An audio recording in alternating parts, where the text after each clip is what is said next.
Alam niyo po mga abyan, sa hirap ngayon ng kumita ng pera, yung negosyo na gusto, kailangan hindi sapat eh. Kailangan magnegosyo pa rin. So nagnegosyo ako, ulit nga nagbukas ako ng bagong negosyo. Ito yung massage.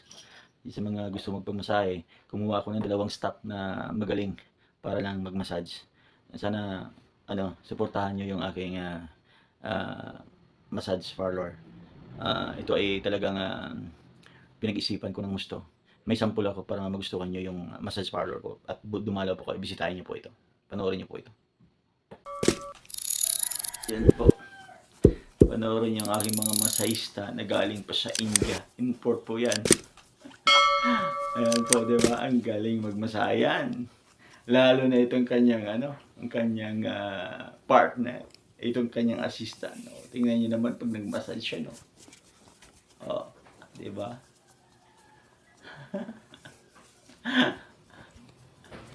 Dumalaw kayo sa massage parlor ko. Talagang mag-enjoy ka. Talagang tanggal ang sakit ng katawan niyo pag dito kayo nagpamasahe. O, di ba? Talagang mga yan, mga expert yan.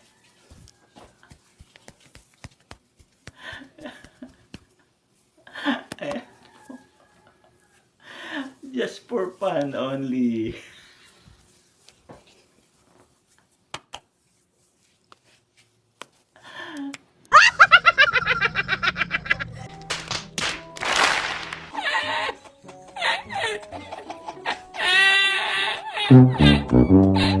Yun.